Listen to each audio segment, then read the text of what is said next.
샬롬, 말씀 읽어주는 김기웅 목사입니다. 오늘도 기대하는 마음과 사모하는 마음을 가지고 하나님의 말씀 함께 읽겠습니다. 사도행전 2장 1절부터 13절까지의 말씀입니다. 오순절이 되었을 때 그들이 다 함께 한 곳에 있었다. 난데없이 맹렬한 기세에 강한 바람 같은 소리가 났으나 그 소리가 어디서 나는지 아무도 알 수 없었다. 그 소리가 온 건물을 가득 채웠다. 그러더니 성령께서 들풀처럼 무리사리로 퍼졌고 그들은 성령께서 시키시는 대로 여러 나라 언어로 말하기 시작했다. 마침 그때에 예루살렘에는 많은 유대인들이 머물고 있었다. 그들은 세계 각지에서 모인 경건한 순례자들이었다. 그들이 그 소리를 듣고 서둘러 달려왔다. 그런데 그들은 각자의 모국어로 들려오는 소리를 듣고 크게 놀랐다. 도무지 무슨 일인지 영문을 알 수 없어 그들은 이렇게 되뇌었다. 이들이 다 갈릴리 사람들이 아닌가? 그런데 이들이 하는 말이 우리 각 사람의 모국어로 들리니 어찌 된 일인가? 바데 사람, 메데 사람, 엘람 사람, 메소포타미아, 유대, 가파도기아, 본도, 아시아, 브리기아, 밤빌리아, 이집트 구레네에 속한 리비아, 여러 지역에서 온 방문객들, 로마에서 이주해 온 유대인과 개종자들, 크레타 사람과 아라비아 사람들까지 그들이 우리 언어로 하나님의 능하신 일들을 말하고 있지 않은가? 그들은 머리가 혼란스러워 갈피를 잡을 수 없었다.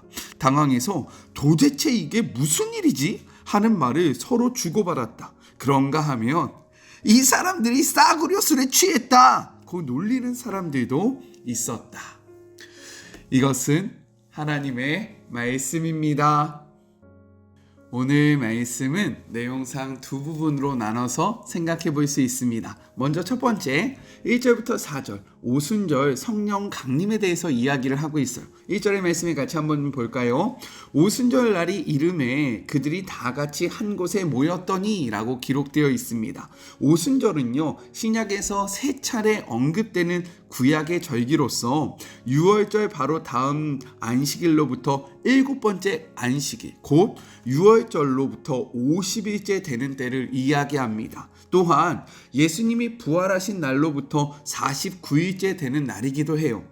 구약은 이 날을 칠칠절 혹은 초실절로 부르며 봄철 곡식 추수를 마치고 하나님께 감사하는 절기였습니다. 율법은 오순절을 성인 남자들이 매년 성전으로 순례해서 가야 하는 3대 절기가 있었는데 오순절, 유월절이라고 불리는 무교절, 또한 수장절이라고 불리는 초막절 이 중에 하나로 규정했기 때문에 5절 경건한 유대인들이 예루살렘에 모인 것이었습니다. 이러한 유월절에 예수님의 마지막 분부를 기억하면서 다락방에 모여 기도하는 사람들 위에 호련히 하늘로부터 급하고 강한 바람 같은 소리가 들렸던 거예요. 2절의 말씀 같이 한번 볼까요? 호련히 하늘로부터 급하고 강한 바람 같은 소리가 있어 그들이 앉은 온 집에 가득하였다 라고 이야기합니다. 여기서 중요한 것은 호련히라는 이러한 단어예요. 이것은요 아무런 예고 없이 갑자기 일어난 일을 뜻합니다. 이렇게 갑자기 하나님이 약속하시고 예수님이 제자들에게 주시겠다고 했던 성령 세례가 시작되었다라는 거예요. 그렇게 우리는요 항상 깨어 있어야 합니다. 그렇게 우리는 항상 주님의 뜻 안에서 살아가야 해요. 왜요? 언제 하나님께서 일하실지 아무도 알 수 없기 때문인 겁니다. 항상 준비되어 있어 하나님이 언제 역사하시든 그 역사의 자리에 함께하는 우리 모두가 되기를 간절히 소망합니다. 성경은요 성령이 하늘로부터 강림했다라고 기록하고 있습니다. 이는요 예수님이 올라가신 곳에서부터 성령이 오셨음을 이야기하는 것인데 이것은 예수님께서 약속하신 대로 성령을 보내셨음을 보여주고 있는 표현입니다. 성령이 강림할 때 두 가지 현상이 있었다라는 거예요. 먼저는 청각적인 것으로 급하고 강한 바람 소리 같은 것이 들린 것입니다. 구약에서 바람은요, 하나님의 현현과 그리고 심판을 상징합니다. 다음으로 시각적인 것인데 마치 불의 혀처럼 갈라지는 것을 보게 되었다라고 이야기하고 있습니다. 구약에서 불은요, 하나님의 임재와 역시 심판을 상징한다라는 거예요. 그렇기 때문에 성령 세례는요, 하나님의 임재뿐만 아니라 하나님의 심판의 모습도 함께하고 있다라는 거죠. 이것에 대해서는 5장에 나오니까요, 우리 5장에서 조금 더 이야기를 해보도록 하겠습니다. 다시 본문으로 돌아와서 다락방에 모인 제자들은 이렇게 성령의 충만함을 경험하게 됐다라는 거예요. 4절 그들의 충만함의 모습을 이렇게 이야기하고 있습니다. 그들이 다 성령의 충만함을 받고 성령이 말하게 하심을 따라 다른 언어들로 말하기를 시작하였다라고 이야기해요. 이는요, 과거 하나님이 언어를 흩어버리심으로 심판하셨던 것과 대조적인 모습입니다. 말씀해 볼까요? 창세기 12장 9절의 말씀이에요. 그러므로 그 이름을 바벨이라 하니 이는 여호와께서 거기에서 온 땅의 언어를 혼잡하게 하셨습니다. 여호와께서 거기서 그들을 온 지면에 흩으셨다라고 이야기하고 있습니다. 그런데 오늘 4절의 말씀을 보니까 무엇이라고 이야기합니까? 성령의 충만함을 받고 성령의 말하게 하심을 따라 다른 언어로 말하기 시작하였다라고 이야기하고 있잖아요. 그렇기 때문에 하나님이 언어를 혼잡하게 하시며 흩으셨지만 이제는 성령 안에서 열방을 다시금 하나로 모으시며 회복하실 것임을 나타내주고 있는 그러한 아주 중요한 표현이다라고 생각할 수 있는 겁니다. 이렇듯 성령 충만할 때요, 우리는 회복과 하나됨을 누릴 수 있다라는 거예요. 그렇기에 성령 충만함으로 우리가 살아가는 그곳에서 우리의 삶의 회복과 또한 하나됨을 누리는 축복을 모두 경험하기를 간절히 소망합니다. 둘째, 5절부터 13절 경건한 유대인들의 반응에 대해서 이야기하고 있어요. 5절입니다. 그때 경건한 유대인들이 천하 각국으로부터 와서 예루살렘에 머물렀다라고 이야기하고 있습니다. 천하 각국이란 오늘날의 세계관으로 이해해서는 안 되고요, 당시 이 글이 쓰였을 때의 세계관으로 이해해야 합니다. 누가는요, 그리스 로마의 영향권에 있는 나라 중에서 디아스포라 유대인들이 사는 나라를 두고 천하 각국이다라고 이야기를 하고 있어요. 그리고 앞에서 이야기했듯이 왜 이들이 경건한 유대인이라면 유대인들이 지켜야 하는 3대 절기가 있다라고 했잖아요. 그 오순절에 하나님의 말씀에 따라 그들이 예루살렘에 모여 있었기 때문에 그들을 경건한 유대인이다라고 칭하고 있는 것입니다. 이러한 경건한 유대인들은 성령 충만함을 입은 제자들을 바라보면서 두 가지에 놀랍니다. 먼저는 자신들의 모국어로 이야기하는 것을 보고 놀랐다라는 거예요. 왜냐하면 아람어가 모국어이고 헬라어를 간신히 구사할 수 있었던 갈릴리 사람들이 이처럼 다양한 외국어를 자유롭게 구사함에 놀랄 수밖에 없었다라는 겁니다. 야, 어떻게 저렇게 못 배운 사람들이 우리가 들었던 그러한 이야기들을 할 수 있을까? 저들이 어떻게 그렇게 할 수 있지? 너무 놀랄 수밖에 없었다라는 거죠.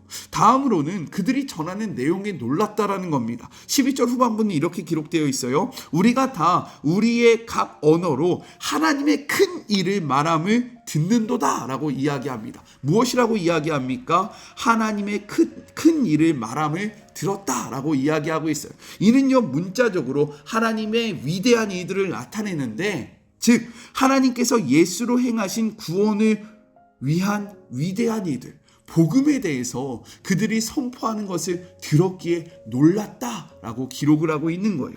이렇게 성령 강림은요, 복음이 필요한 자들에게 그들의 언어로 복음을 선포하는 사건을 나타내고 있는 것입니다. 그렇기 때문에요, 우리들도 성령 충만함을 받아서 복음이 필요한 자들에게 그들이 알아들을 수 있는 언어로 하나님의 복된 소식, 복음을 담대히 전해야 한다라는 겁니다. 아멘이십니까? 우리의 언어로 전하는 것이 중요한 것이 아니라 그들이 알아들을 수 있는 언어로 전하는 것이 너무나도 중요하다라는 거예요. 그런데 우리가 여기서 꼭 기억해야 하는 것이 있습니다. 무엇이냐면 경건한 유대인들의 반응이에요. 같은 일을 목격하고 경험했지만 그들의 반응이 달랐다라는 겁니다. 대다수의 사람들은요, 긍정적인 태도로 이 일을 바라보았다라는 거예요. 그러자 그 중에 일부는 부정적인 태도를 보이면서 성령 충만함을 받고 그들의 언어로 복음을 전파하는 이들을 어떻게 했다라고 이야기합니까? 조롱하였다라고 이야기하고 있습니다. 13절의 말씀이에요. 또 어떤 이들은 조롱하여 이르되 그들이 세술에 취하였다 하더라라고 이야기합니다. 성령님께서 일하심을 보면서도 그들은 그것들을 인정하지 않고요.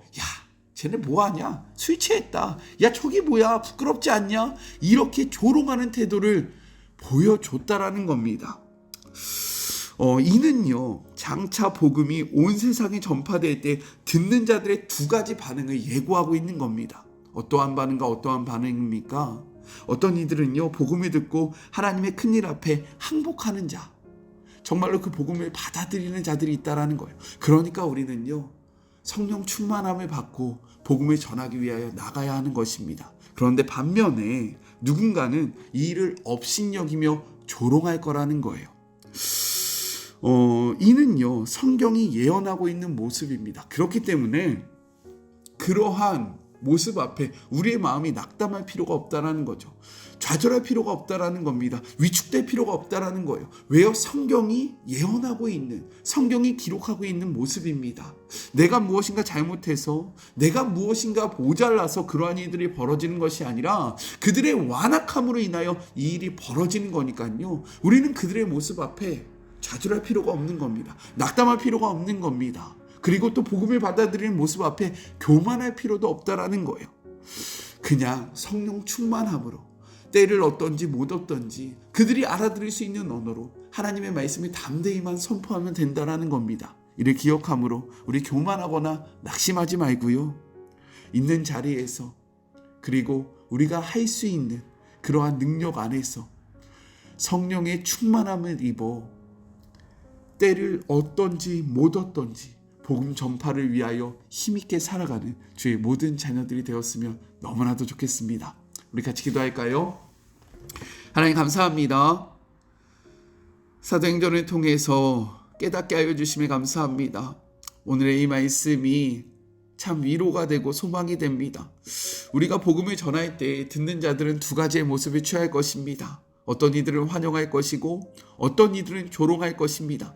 환영한다고 교만할 필요도 없고 거부한다고 주눅들 필요도 없습니다. 성령 충만함으로 그들이 들을 수 있는 언어로 담대하게 복음을 전파하면 우리가 해야 할 일은 끝나는 것입니다. 주님, 우리 모두 성령 충만함을 받아 주님이 보내시는 그곳에서 담대하게 복음을 전파하는 주의 모든 자녀들 되게 하여 주시옵시고, 거절당한다고 해서 낙심하지 않게 하시고 환연당한다고 해서 교만하지 않는 주의 모든 자녀들 되게 하여 주시옵소서. 함께 하실 주님을 바라보며 거룩하신 예수 그리스도의 이름으로 간절히 기도드립니다. 아멘. 네, 돌아오는 주일은 어린이날이고요. 그리고 월요일은 대체 공휴일인데 월요일 날 어떻게 할까 고민하다가 그래도 우리가 쉬는 날에도 말씀을 나눠야 하지 않을까라는 생각으로 말씀을 나눠보려고 합니다. 어린이날 우리 주변에 있는 그 어린이들의 마음껏 축복해 주시고요. 또 월요일 날 쉬는 날이지만 말씀과 동행하며 참된 쉼을 누리는 우리 모두가 되었으면 좋겠습니다. 저는 오늘 말씀이 참 위로가 되었어요. 우리가 복음을 전할 때 거절당해도 낙심하지 말고요. 환영당해도 교만하지 않는 우리 모두가 되기를 간절히 소망해요. 저는요, 월요일 날 또 만나도록 할게요. 사랑하고 주님의 이름으로 축복하면서 오늘 하루도 힘내세요. 우리 월요일 날 만나요. 안녕. 오늘도 수고하셨습니다.